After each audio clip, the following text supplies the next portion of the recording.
And, I'm not a Bible thumper, but I certainly read the Bible. I believe in it. And, God wants us to prosper. Do y'all know that? He wants his children. Those of you who have children, I want you to think about how much and what you want for your children, your own children. Then you multiply that by thousands, thousands. And that's what the God of our understanding wants for his children. That's what he wants for us. He wants us to have the very best. And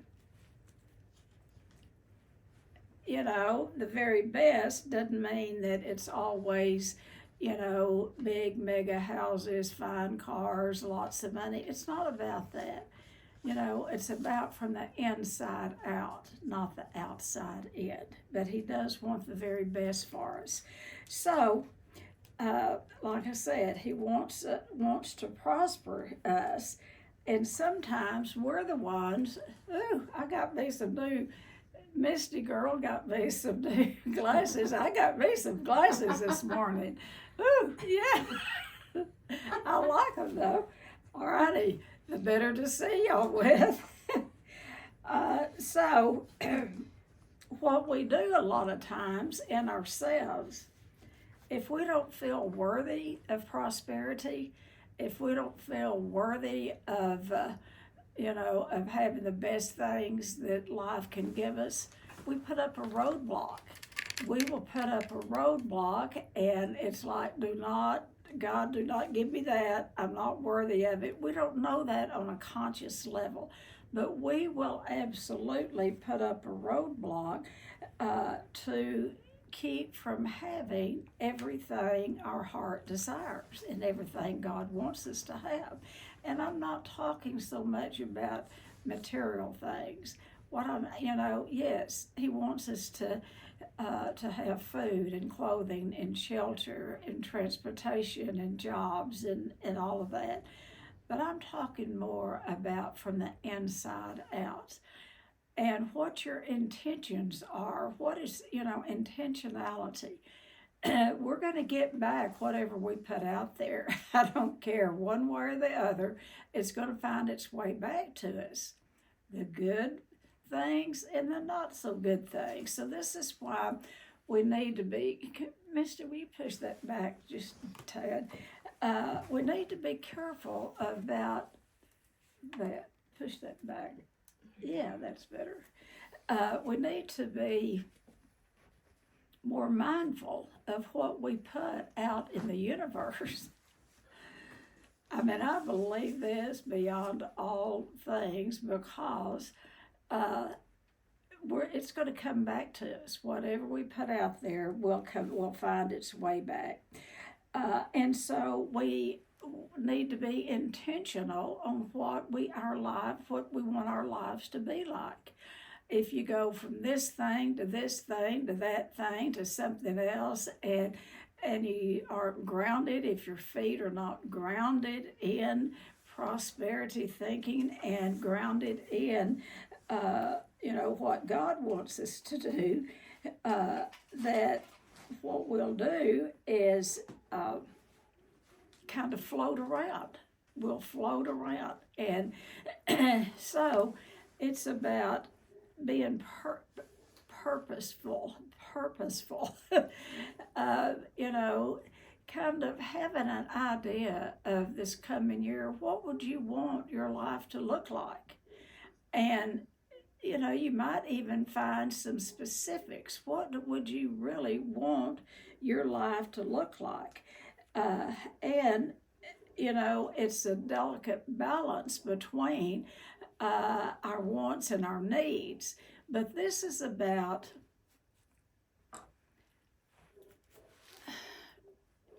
dreaming, having a dream. I always say, if we don't have a dream, we'll never have a dream come true. And I encourage people to dream big. Dream big. God is big. He wants to give us everything our heart desires. We're the only one that holds us back. And so, like I said, there is a delicate balance between, uh, intentionality and and then just our wants and I want this and going to toward material things. I'm not talking about material things. If we live the life that God wants us to live, He's going to take care. The story. He takes care of the birds. He takes care of the wildlife, and He's going to take care of you. So what we want to look at uh, is not so much about being optimistic. It's about having active hope. Think about that. Active hope. We can hope and hope. Oh, I hope so and so happens. I hope so. But having active hope means that we put some action into it. We put our alignment up to where we don't confuse the universe. So, and it's about it, and it doesn't really require a lot of optimism. You can be optimistic till hell freezes over and nothing's going to change.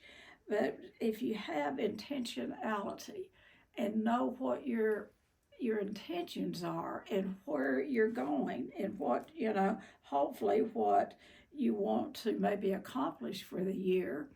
I'm just going to go through a list, and y'all know me, I don't really like a lot of goals, but we do have to set.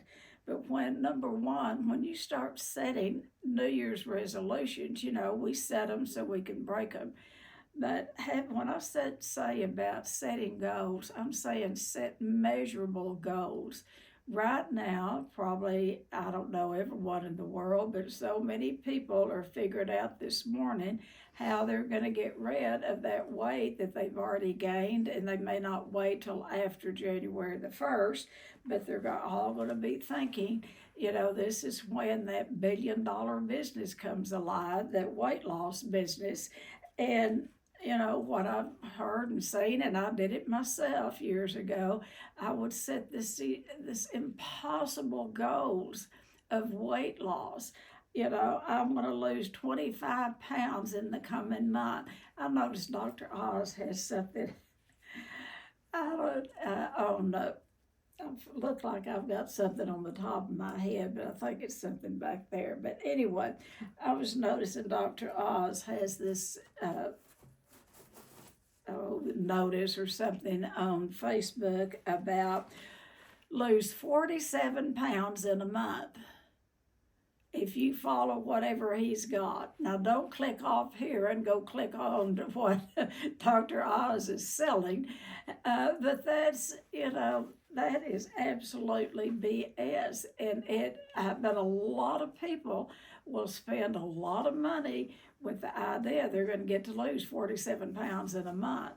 So, number one, if there is some kind of a weight problem, set possible goals and the immeasurable goals. And I'll tell you, for weight loss, what a measurable goal is 1 to 2 pounds a week.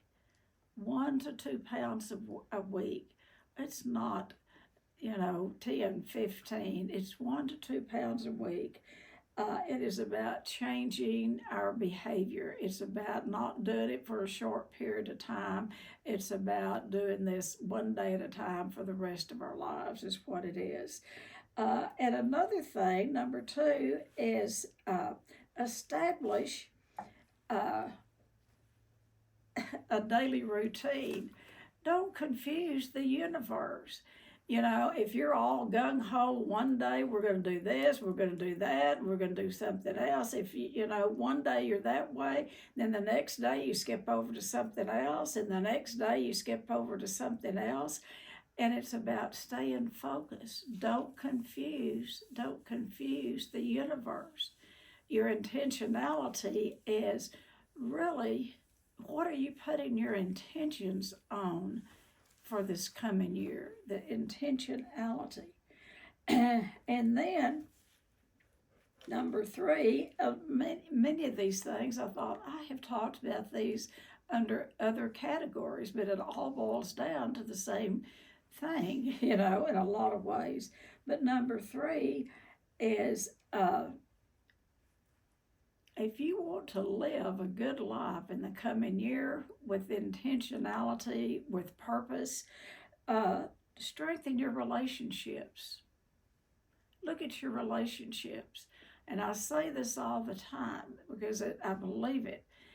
I have, and I mentioned this, I have lots of acquaintances and friends and people that I've treated their families, and people I've worked with on committees in town, and, at the hospital years ago, or the West Texas Fair, kids when my kids were in school. So I know a lot of people in this area and count a lot of my friends, but they're not my close friends. To really have to build a healthy relationship, I'll repeat this. Robert Kennedy said, when a person dies, if they have 3 to 5 people that know everything about them and love them anyway, that when they die a rich person. So when I'm talking about relationships, I'm not talking about the masses, I'm talking about having 1 or 2 really close friends. Be friendly to all people, but really work on a relationship. And a relationship, think about the word relationship. It is about relating to each other. Find someone that you have something in common with. If you don't have a friend, go look in the mirror and see what's keeping you from having a friend. It could be because you're not friendly. That attracts people. And intentionality is, when you really want to have a friend, it is so simple, folks. You have to be friendly. You have to reach out to people. Sometimes you have to be the first one to reach out. And you may have to reach out the second time, the third time. Now, if people are not reaching back to you, just think, okay, well, that's not the one, and go to someone else. Be friendly to everyone. And one of the things, y'all know the story about my friend Misty, that I prayed for a new friend.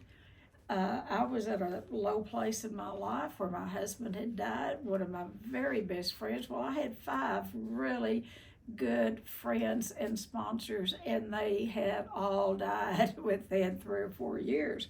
And I was in a very low place, and I started praying for a friend. God, show me a friend, put my friend in my life. Well, God does good work. When you're sincere and your intentionality is really focused, and I was focused, God, show me, I wasn't going to go out in the community. I mean, I was just, when you have intentionality, what it does, it makes you aware. You just be aware of your surroundings. You look, you keep your eyes open. And God, He did good work. He put my friend Misty in my life. Not only in my life, but in my family's life. She's made such a huge difference, not only in my life and my family's life, but in Shade's life. So, all right, number 4. So friendships is very, very, very important. And relationships with family members are very important. And some people have family members as their best friends. I think that's okay. I really think, because like in our family, we spent many years not being very friendly to each other. So in recovery, I watch my kids being friendly to each other. They love being together. That has not always been true. It is because of recovery that they can be together and be civil to one another. And so number 4, and I'll tell you, this is prosperity thinking. It's a prosperity principle, is make a vision board. The staff over at Shades have had clients make vision boards for years. That's really how I established Shades, was a vision board. I came back from treatment. I knew I wanted to put in an all addiction treatment center. I knew that I wanted to treat eating disorders as an addiction. I didn't know how to do that. I didn't know which way to turn. I knew nothing. And that is not a very good place to be when you're putting in a business. But what I had that active hope. I had the active hope. I had a vision. I had intentionality. I wanted to bring to Abilene to help a few people what I got in California. I was dying from an eating disorder, literally dying, and had looked for help for years and could never find it until someone named Alan Stackhouse. And I'm sorry that Alan took, I'm grateful that he took the message to me. But Alan one day forgot he was an addict and he went back out and he's no longer with us. He died of drug addiction. Folks, we're either going to treat the addiction or we're going to die from it. That's the only, there's two choices, really three, or live out your life in an institution. But because of Alan Stackhouse, God working through him, he told me about a treatment center in LA that treated people like me. I never knew in 1985 that I could go to a treatment center and be treated like I was treating the drug addicts and alcoholics every day in the treatment center here in town. And so I wanted to bring that home with me. My intentionality was I want to help people get the kind of help that I got because I'm no longer dying. So I made an image board. And I made an image board. There was a group of women of us, and I saw one Saturday in a little restaurant that we went into that, I'm sorry she's not on here today. She comes on sometimes. But there was a group of, in, if you want to call it New Age, it was a little on the edge of New Agey, but we needed a New Age. We needed something a little different. And there was a group of women that brought some prosperity thinking principles to our community. And I went to some workshops and learned how to do an image board. And what you do on an image board, you go up into your brain, into your heart, into your soul, and what do you want your life to look like? And be specific. Don't confuse the universe. If you want to, go to New York City, don't put pictures on there of Paris because you're going to mess up the universe. They won't know. Do you want to go to New York or Paris? Where do you want to go? So be specific on these, or just put travel. That'll work. But on an image board, a vision board, and that's what I did. And I wished I had the image board in my closet, in my office over at Shades, and everything burned to the ground. That dormitory, my office, everything I had. But I had it in the closet over at but anyway, that image board, I had French doors that I drew. That was going to be out my office, and I was going to look out my office, and I was going to see shades of pink and green, lots of greenery, flowers, and trees. Now, folks, that was several years before we bought the property here at Shades of Hope. This property at Shades of Hope, where the treatment center is sitting on, I have always loved that piece of property.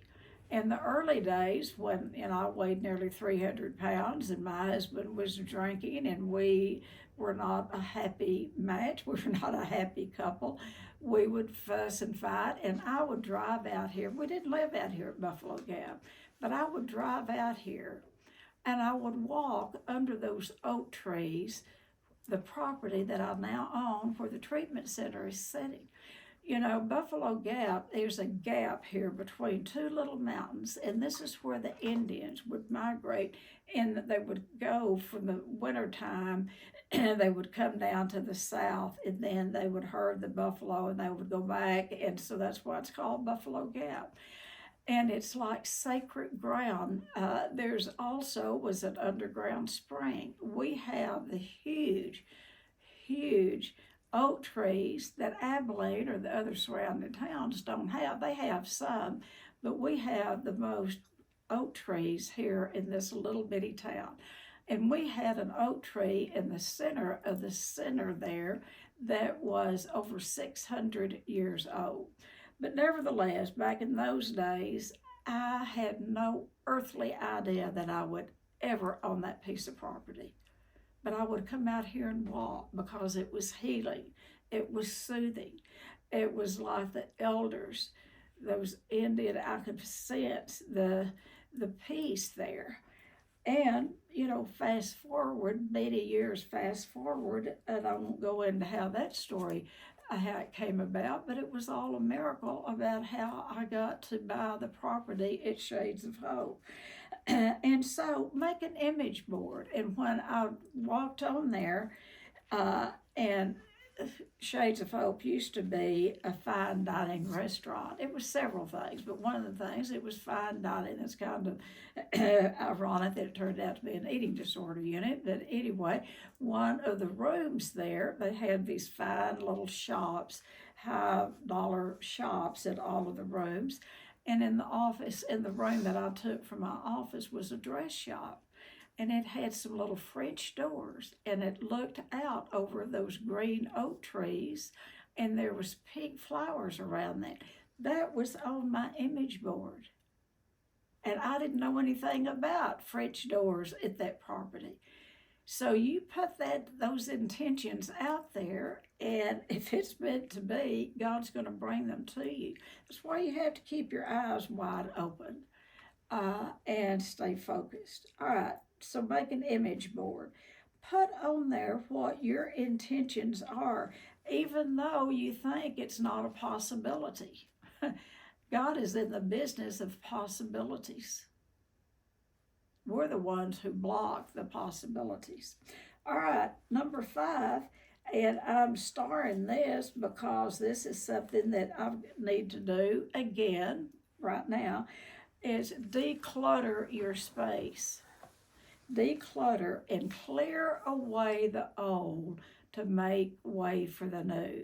Because as we hold on dearly to everything, God will let us hold on to everything.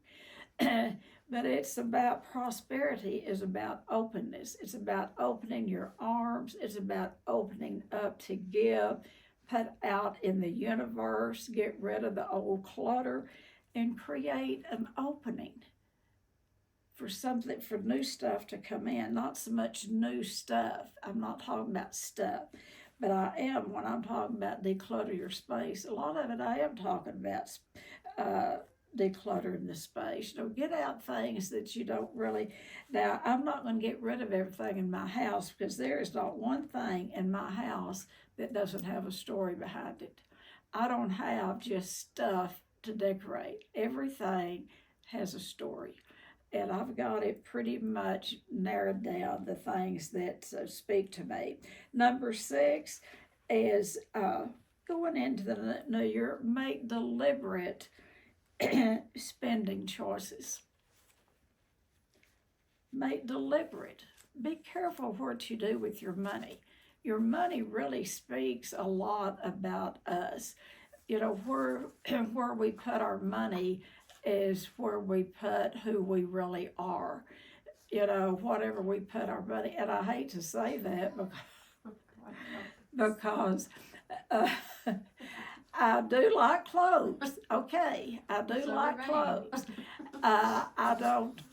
I want to defend myself and say that I don't overbuy like I used to. I certainly could step back into that. But see, I'm vain. I am vain. I will own it.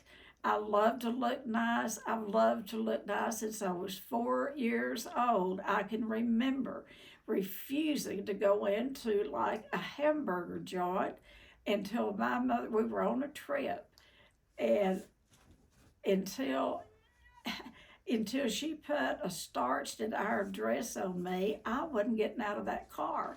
And I held on to, how there used to be posts between the front and the back, and I held on to that post for dear life until she gave in. She gave in and put that starched and iron dress on me and fluffed up my hair. And I remember her kind of spitting on a Kleenex. We didn't have Kleenex back then, it was a rag, and she got the beads off my neck because it was in summertime, and I'd sweated. Anyway, I was vain then. So my point is, I like to look nice, and I like to look nice on Wednesday mornings for y'all. And if you'll notice, I don't wear the same thing I don't know that I've ever worn the same thing twice. So what I do, I have found this kind of little cheap place to buy things, and I call them my throwaway clothes. I'll wear them one time and then I give them away, or I'll wear them 2, 3 times. But what I do, and my dad taught me this, he said, if you can't afford to spend a lot of money on a dress and shoes, put your money on the shoes, but wear good shoes and a $2 dress. This is years ago. And he said, regardless of what you wear, he always said, wear good boots and a Stetson hat. That was his theory. Wear good boots and a Stetson hat, and that'll get you anywhere. And then he'd wear khaki pants. Of course, they were starched to where they stood up, and white shirts, and looked like a Texas Ranger. And at times, I think he thought he was. But anyway, nevertheless, he was a law enforcement officer. But not going to get into my dad today. But I will say that's what I do. I put my money on good shoes and cheap shoes and shoes. I love shoes. Okay, I'm going to get off of my addictions. This is true confession time here. Okay, I love to look nice because for so many years I couldn't buy anything that would fit. I had to have everything made. That was before they started making bigger sizes. And you can tell by the sizes that are in stores today how large those sizes go up. That is how much America has grown. I mean, used to 18 was the max, maybe 20. Now it goes up on and on and on. Obesity is the number one. No, it was the number one killer until about 2 months ago. They've changed obesity. The number one is the opiates addiction. All right, so number 7. Don't waste your time.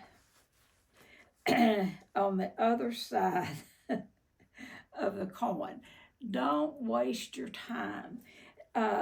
Time is valuable. And, I always say, use your time wisely. We have 24 hours a day.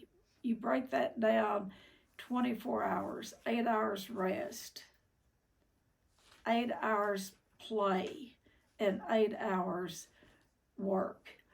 I got that all mixed up because I became such a work addict, and I wanted to succeed and wanted to succeed and wanted to, I was the work addiction came as close to killing me as as my eating disorder did.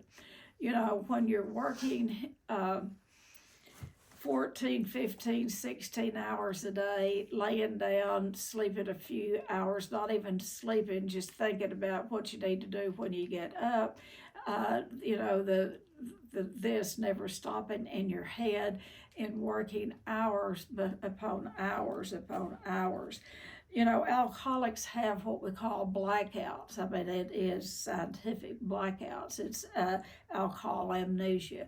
Work addicts have what we call brownouts. We get, I don't know, I was raised in West Texas, and we had bad sandstorms. And when we would have a sandstorm, they'd call it a brownout. I mean, you couldn't see in front of your face. And that's what work addiction does. We get in a brownout where everything is brown. There's no life out there because all we're doing is working and tiring ourselves out and not accomplishing a whole lot, just spinning our wheels, working, working, working. Work addiction is very much an addiction. So be very deliberate, very intentional on how you use your time. One of the things is rest when you need to rest. I used to would never, ever, ever take a nap. Uh, my mother, bless her heart, and she would have done better if she could have. She was a good person, but she was an alcoholic drug addict, and she never got healthy, never got well. She laid down on wore out couches, but she did want me to. You know, I had to be up working, working, working, working, do this, do that. If I sat down, she would say, you know, will you go get me this? Will you do that? You know, and so I grew up.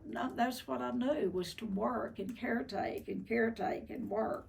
So it was a big deal for me to take an afternoon nap. And I felt so guilty. I don't feel guilty today. If I want to take a nap, I take a nap. If I don't want to take a nap, I don't take a nap. You know, at my age, and I love being the age that I am. I can get away. People think I'm senile. I'm not anybody's. I'm not senile, but I don't have quite the expectations on me that I used to have. I don't put them on myself, and I don't think other people put them on me. They cut me a little slack, I think, because of my age. But take care of yourselves. Get rest when you're tired. Eat when you're hungry. If you have an eating disorder, take care of your eating disorder. I'll tell you, eating disorders have the highest rate of relapse of any of the disorders. Eating disorders do, because we have to feed ourselves every day.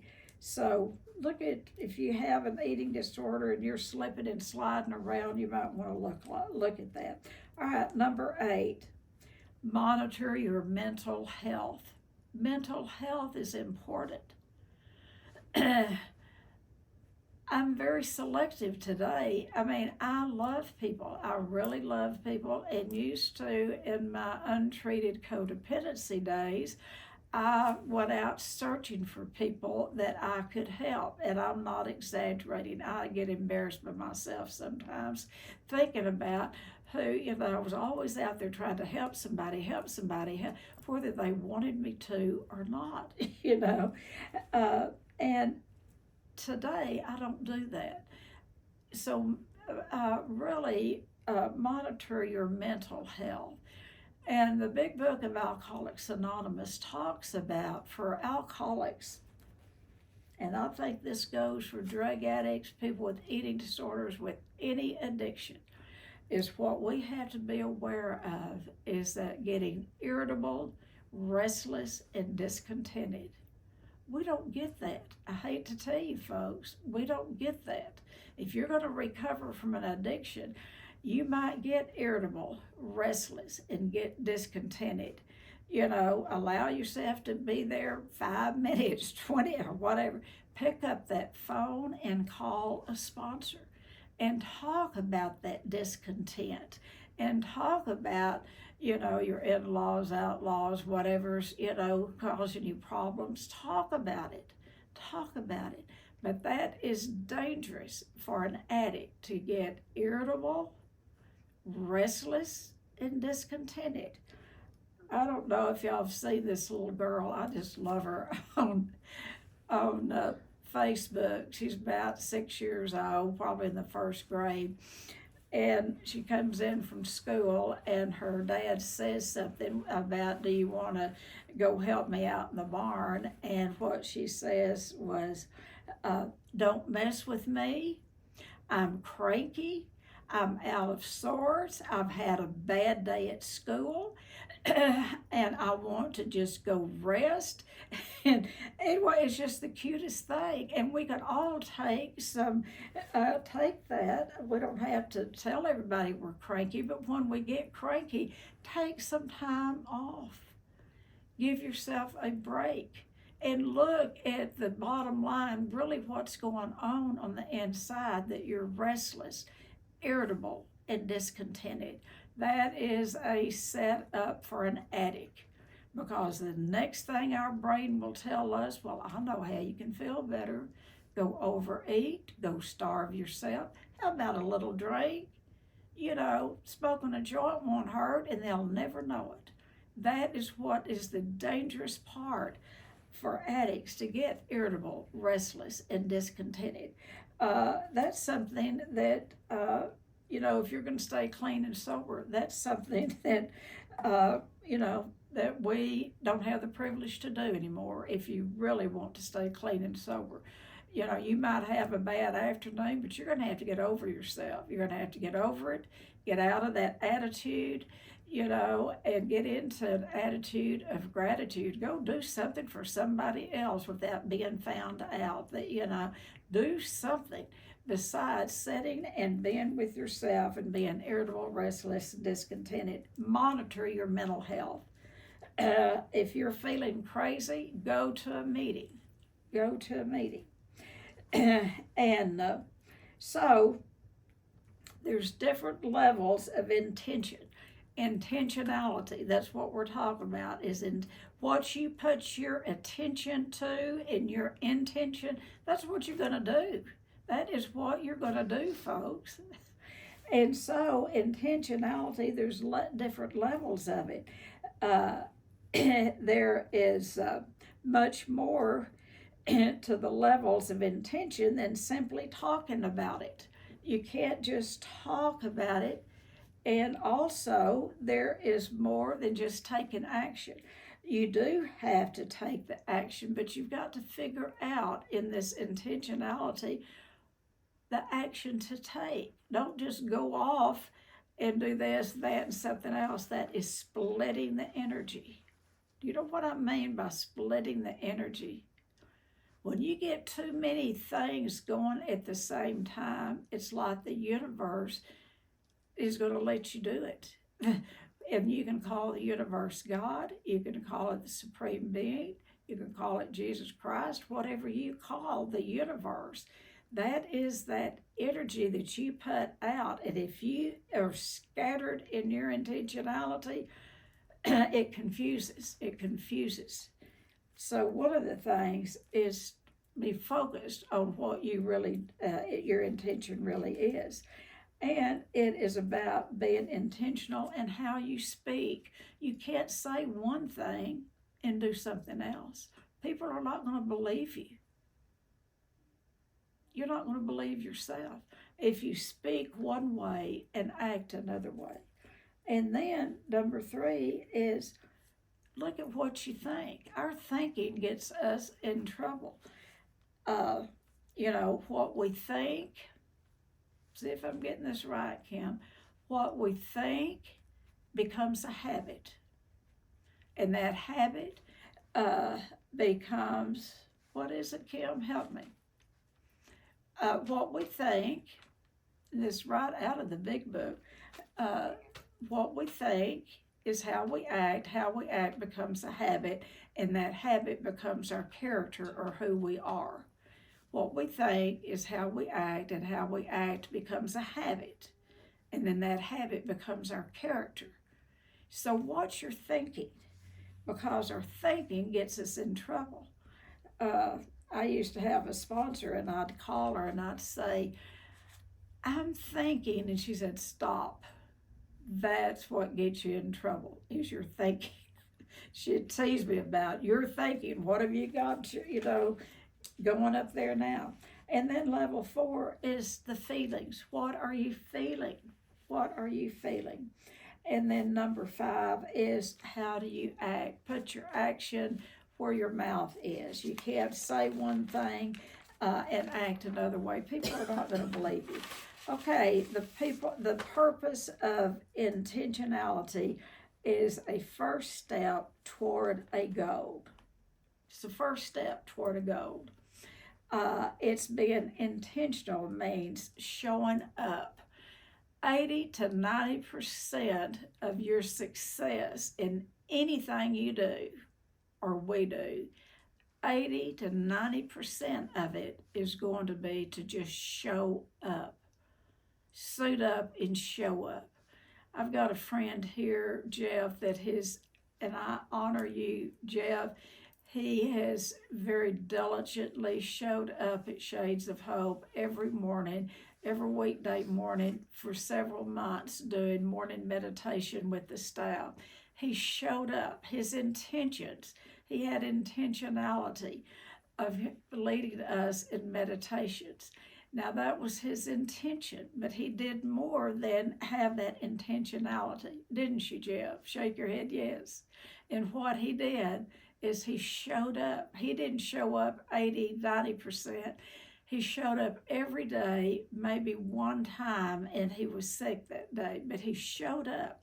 And that's something that I need to work on more because, and I need to see what, instead of my past has been always I would show up and overdo, show up and take over, show up and, and I can't do that anymore. But I do need to show up. I need to show up a little more in my community. We're getting something that is so big here. And it's the Chamber of Commerce has the privilege of bringing the Smithsonian. I don't know all the details, but Cam does. But it's going to be a huge undertaking. They offered it. There was a contest about the different towns in Texas.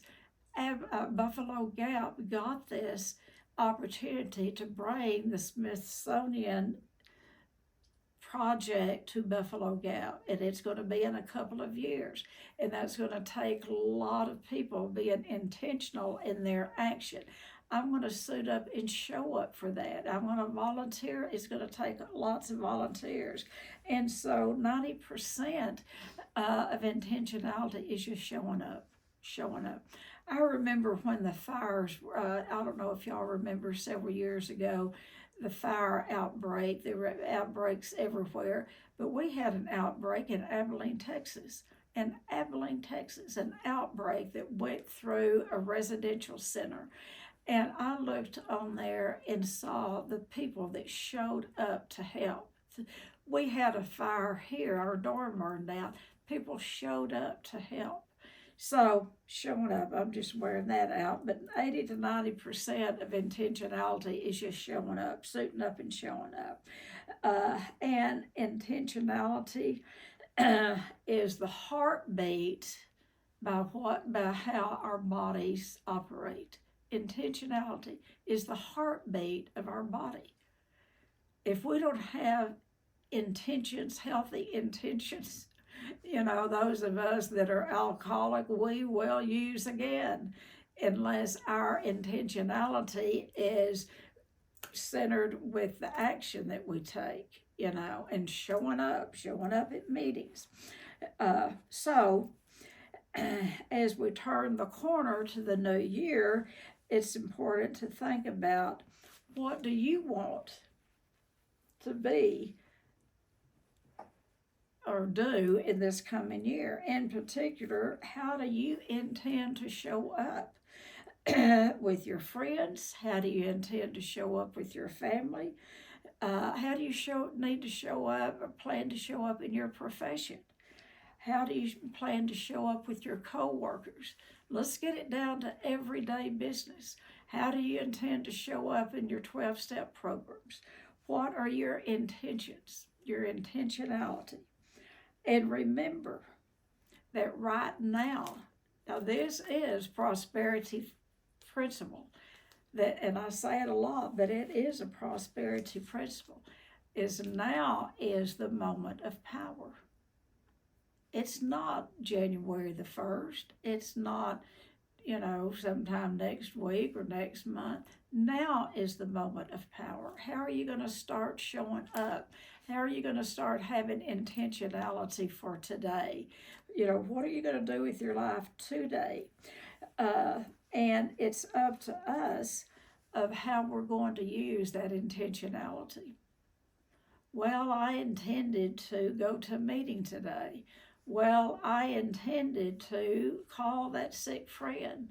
Well, my intentions were good, and I have heard myself say that. well, I had good intentions today, I just didn't follow through. You know, so intentionality is not only being intentional, but following through with it. Now is the moment of power. And then what I want to share is, and listen to this is a prosperity principle. Energy flows where attention goes. Think about that. Energy flows where attention goes. You may say, I want to be intentional over here, but you're putting your energy over here, and they don't meet up. So energy flows where your attention goes. Have you got that? If you're going to be intentional, really focused on something, that's where your energy, that good energy, is going to go. And sometimes we take a little side road, but it's about bringing ourselves back. What is my intentions this year? What is my intentionality for this year? And you can have the best intentions in the world, and your intentions can go somewhere else. I don't know how this fits, but I just thought my husband was a joker, and he loved little old jokes. And you've heard that saying, get on the ball here. You're lagging behind. Y'all ever heard that saying, get on the ball? Shake your head, yes, get on the ball. That means get active. Where it came from, my husband's little joke was, there was two ants out on the golf course one day. And there was this golfer out there, and he was playing golf, and he would, lean back, come back down, and try to hit the ball, and he'd miss it. He'd do it again, and he'd miss it. And he'd do it again and miss it. And those little ants were just dodging and running around there. And finally, one said to the other one, in order to save ourselves, we're going to have to get on the ball. Have you got it?